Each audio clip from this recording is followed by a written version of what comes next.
Olá, meus lindos, sejam todos bem-vindos ao canal de Química. Eu sou o professor Nivaldo Luz e estou aqui para facilitar você nos seus estudos de Química. Sejam todos bem-vindos. Vamos começar o vídeo falando sobre entalpia. Nós vamos falar sobre o calor envolvido nas equações termoquímicas e calcular esse valor de ΔH. Bem, pessoal, falando sobre termoquímica, hoje nós iremos trabalhar em cima dos cálculos, falar sobre os cálculos de entalpia. Lembrando que entalpia de formação. Para quem ainda não assistiu os vídeos iniciais falando de termoquímica, eu aconselho que revise esses vídeos para que possa entender melhor o conteúdo de hoje, tá certo? Então nós vamos ao vídeo, vamos começar o nosso assunto.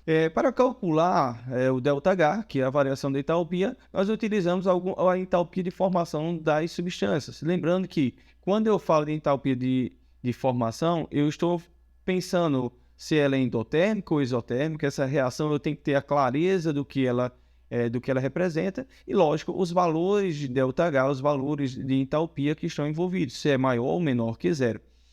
A equação aí apresentada ela é simples, né? A variação de entalpia nada mais é do que a entalpia dos produtos menos a dos reagentes.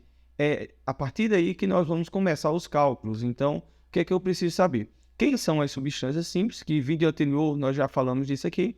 As substâncias simples ela apresentam um valor de entalpia igual a zero. Então, ela vai ser descartada na reação, já que tudo multiplicado, qualquer número multiplicado por zero, ele vai tender a se igualar a zero. Então, não há necessidade de colocar na equação. Nesses exemplos aqui, eu vou colocar tudo detalhado para que você não perca nenhum detalhe, tá bom? Então, vamos lá. Para calcular o ΔH, eu preciso, para essa equação, saber quem são os reagentes e quem são os produtos. Lógico, como é um sentido direto, após a seta, né, na frente da seta, nós temos o produto. Então, se o produto está depois da seta, quem inicia são os reagentes. Então, como é a entalpia dos produtos menos do reagente, vocês percebam que eu coloquei HSNO2, que é o produto obtido nessa equação, menos, agora nós vamos para a questão dos valores relacionados aos reagentes. Então, você tem H, que é a entalpia do SNO, mais meio de H, que meio, no caso, é a entalpia de O2. Lembrando que essa é a forma correta de fazer a escrita, tá? E aí, lógico, nós ainda não colocamos os devidos valores. A equação ela tem que fornecer os valores de entalpia de cada componente e cada substância que está envolvida na equação, tá certo? Então, perceba lá que a entalpia do SNO2 é menos 139 kJ por mol. Já do SNO é menos 68,4 kcal por mol. O que nós vamos perceber aqui? Nós vamos fazer agora, colocar na fórmula. Quem é o produto? É o SNO2. Então, eu coloco isso menos 132, lógico, conservando o sinal, menos, que já é da fórmula. Agora, entre parênteses, eu vou colocar o valor de entalpia do SNO, que é menos 68,4, mais, no caso, meio de O2. Lembrando, como é uma substância simples, o valor de entalpia é zero. Então, eu vou fazer o cálculo em cima desses valores que estão aí representados. Então, perceba que a variação de entalpia é menos 139, jogo de sinais, então eu coloco aí mais 68,4. A única coisa que pode favorecer um erro numa questão como essa seria você, na pressa, talvez não perceber o jogo de sinal, os sinais que estão assim envolvidos e fazer o erro nesse ponto. Caso não, a soma é simples ou a subtração e você vai ter o resultado do valor de entalpia. Então, a variação de entalpia para essa questão menos 70,6 quilocaloria para cada mol de substância. Então, assim conseguimos resolver e entender mais ou menos como seria o cálculo. Pegando uma questão, nós vamos usar o mesmo princípio, tá? Imagine essa questão aqui. Eu quero que vocês leiam, que vocês analisem, tá? Dê pausa no vídeo e respondam por conta própria, depois nós vamos responder juntos. A piroluzita é um dos mais importantes minérios que contém o dióxido de manganês. Na indústria metalúrgica, o manganês puro pode ser obtido por processo térmico a partir da piroluzita, através da equação. Então, nós temos essa reação abaixo representada. Então, o que é que ele quer? Ele quer a entalpia de formação, lógico, a 25 graus e a 1 atm, em kJ/mol. Aí ele deu o valor da entalpia aí para cada um dessas substâncias que foram representadas na equação. Só que ele colocou lá a massa molar do manganês, tá? Os 55,0, né, gramas por mol. Com base nessas informações, é correto afirmar que na produção de 11 gramas de manganês puro, a partir da entalpia de formação das substâncias ocorre. Então vamos lá. A primeira ideia, nós temos que fazer o seguinte: nós temos que saber o valor da entalpia envolvida aí no processo dessa equação, dessa reação química. Depois nós vamos calcular a energia para apenas 11 gramas desse manganês quando ele for produzido. Então, primeira ideia, a questão ela te fornece um resultado sempre envolvendo a liberação ou absorção de calor.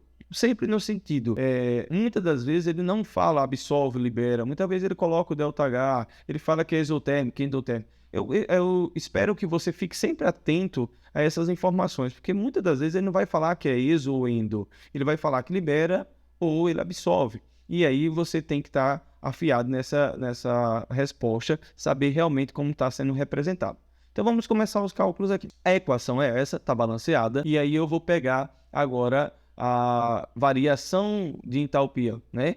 Em calcular em cima dos produtos menos dos reagentes. Então, o que é que nós vamos fazer aqui? Ó? Você perceba que eu coloquei Al2O3, lembra, multiplicando pela quantidade de mol que temos, não deixa de colocar sempre esses coeficientes que estão aí.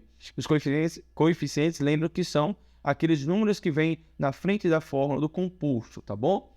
Então, nós temos lá mais 3 vezes a entalpia do manganês. Isso é o que está do lado dos produtos. Fechei parênteses, menos, que já é da fórmula, produto menos reagente, e aí eu tenho 3, a entalpia do MnO2, lembrando que esses valores vão ser colocados na questão, tá? Mais 4H, que é a entalpia do Al, que é o alumínio. Então perceba que agora eu só preciso substituir os valores. A questão me deu menos 521 para o óxido de manganês e, lógico, para o óxido de alumínio, menos 1.676. Eu só faço a substituição. Só que se você perceber, aí a questão ela forneceu os dados para algumas substâncias e outras não. Percebe que o manganês puro e o alumínio eles não foram colocados os devidos valores. Por quê? Porque são substâncias simples. Lembrando que quando é metal, uma forma simples de lembrar é que ele só está representado pelo símbolo desse metal, certo? Alumínio, Al. E aí eu já sei que é uma substância simples.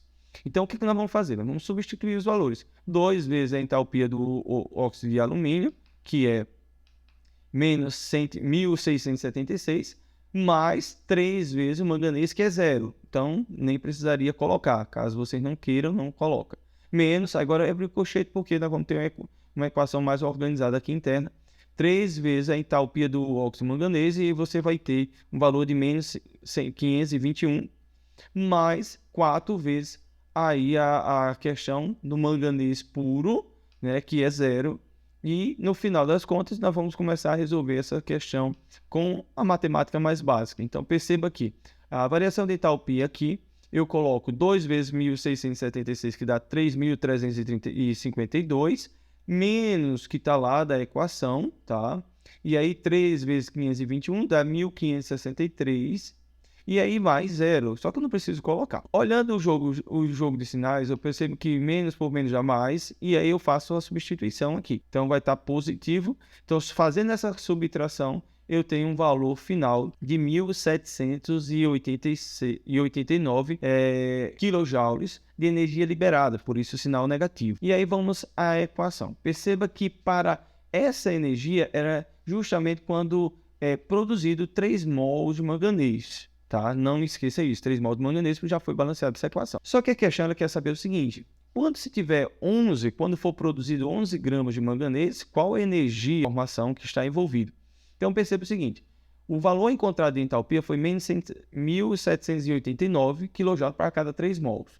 Como a massa molar do manganês é 55,0 gramas por cada mol, eu vou fazer uma básica regra de 3. Então, a energia liberada para cada 3 mol, que já estava na equação, é menos 1.789 kJ. Então, essa é a energia liberada. Então, quando eu transformar essa quantidade de mols em massa, que é grama, eu vou lembrando que cada 1 mol de manganês são 55 gramas. Perceba aí que já está no já da própria questão. Então, se fosse 3 mols, qual o valor que seria? Então, multiplique por 3, só isso. E aí eu vou saber qual é a energia que vai ser liberada, né, ou absorvida. Lembrando, por que vai ser liberada? Lembra que o sinal é negativo aí. 11 gramas. Então, quando eu tiver 11 gramas, qual o valor de energia? Então, a regra de 3 é mais simples. Então, nós vamos fazer 1.789 vezes 11, dividido por 3 vezes 55. E aí, nós temos um valor exato de menos 119,3 kJ. Lembrando, está negativo, tá? Se está negativo, perceba que as alternativas, a absorção e liberação de 119 kJ de energia. Então, quando o sinal é negativo, nós sabemos que ele está liberando energia. É um processo exotérmico. E aí fica o gabarito dessa questão. Espero ter ajudado vocês. Se você tiver dúvida, revisa esse conteúdo, olha os primeiros vídeos para deixar mais claro essa questão sobre entalpia, esses valores de entalpia. Beleza? Obrigado. Até mais.